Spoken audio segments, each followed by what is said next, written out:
এটা আপনার শেষ পর্যন্ত করা গেছে $88 মিলিয়ন, তার মধ্যে $66 মিলিয়ন আমরা এখনও উদ্ধার করতে পারি নাই, বাকিটা উদ্ধার হয়েছে। এবং আমার কাছে মনে হয়েছে, আমি যতটুকু তদন্ত কমিটি রিভিউ কমিটির প্রধান হিসেবে যতটুকু পড়েছি, এটা আসলে পুরা বাংলাদেশকে লুট করার একটা প্ল্যান ছিল।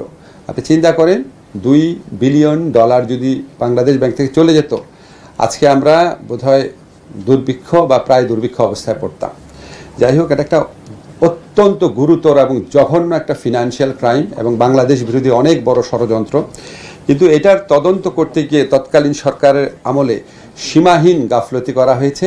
সিআইডি, আমরা যতটুকু জেনেছি, সিআইডি যখন আপনার তদন্ত একটা ম্যাচিওর পর্যায়ে চলে গিয়েছিল, তখন এবং তদন্তের আগেও সিআইডিকে নির্দেশ দেওয়া হয়েছিল, সুনির্দিষ্টভাবে নির্দেশ দেওয়া হয়েছিল সিআইডি থেকে আমরা যেটা জানেছি, বাংলাদেশ ব্যাংকের যারা এটার সাথে ইনভলভ আছে তাদের নাম যেন অভিযোগপত্রে না দেওয়া হয়, এই ধরনের ইনস্ট্রাকশন দেওয়া হয়েছিল তাদেরকে। এবং আমরা এই বিষয়টা অবহিত হয়েছি, আজকে ওদের কাছ থেকে বক্তব্যটা শুনেছি।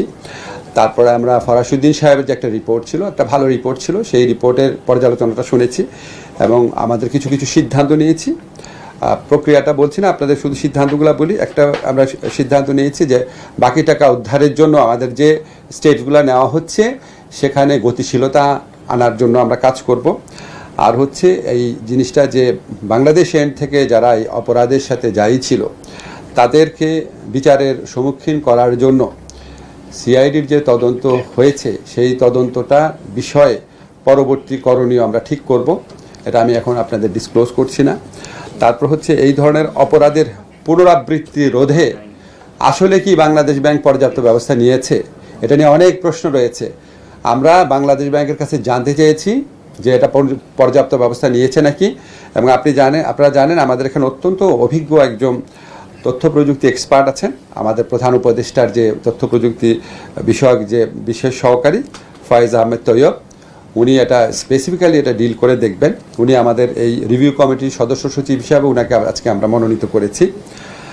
থার্ড হচ্ছে আমরা আরেকটা জিনিস সিদ্ধান্ত নিয়েছি যে সিআইডি রিপোর্টে প্রাথমিকভাবে যাদের নাম এসেছে, প্রাথমিকভাবে ফরাসউদ্দিন সাহেবের রিপোর্টে যাদের নাম এসেছে তাদের ব্যাপারে আসলে বাংলাদেশ ব্যাংক কী ব্যবস্থা নিয়েছে সেটা আমরা জানতে চেয়েছি এবং ব্যবস্থা কী নিতে হবে সেটা বলেছি। সেটা আপনাদের এখানে আমি ডিসক্লোজ করতে চাচ্ছি না। আরেকটা হচ্ছে ওই সময় আপনারা জানেন কিছু লিগাল ফার্মকে কাজ দেওয়া হয়েছিল। যেই লিগাল ফার্মকে কাজ দেওয়া হয়েছিল সেই লিগাল ফার্মে সাথে গত সরকারের আমলে অত্যন্ত ঘনিষ্ঠ, অত্যন্ত সিনিয়র একজন আইনজীবী জড়িত ছিলেন এবং এই কাজ দেওয়ার প্রক্রিয়াতে লক্ষ এই কয়েকদিন আগে $8 লক্ষ পে করা হয়েছে। এবং আমরা ওখানে শুনছি তাদের সাথে ইমেল আদান প্রদান করলেও তাদেরকে টাকা দিতে হয়। তো এই ফার্মটাকে কেন বাছাই করা হয়েছিল, এত টাকার বিনিময়ে এই ফার্মকে বাছাই করার পিছনে সরকারের ঘনিষ্ঠ আইনজীবীর কী রোল ছিল, সেখানে কোনো আর্থিক অনিয়ম হয়েছে কিনা এবং এখানে কোনো অস্বাভাবিকতা আছে নাকি সেটাও আমরা তদন্ত করে দেখব।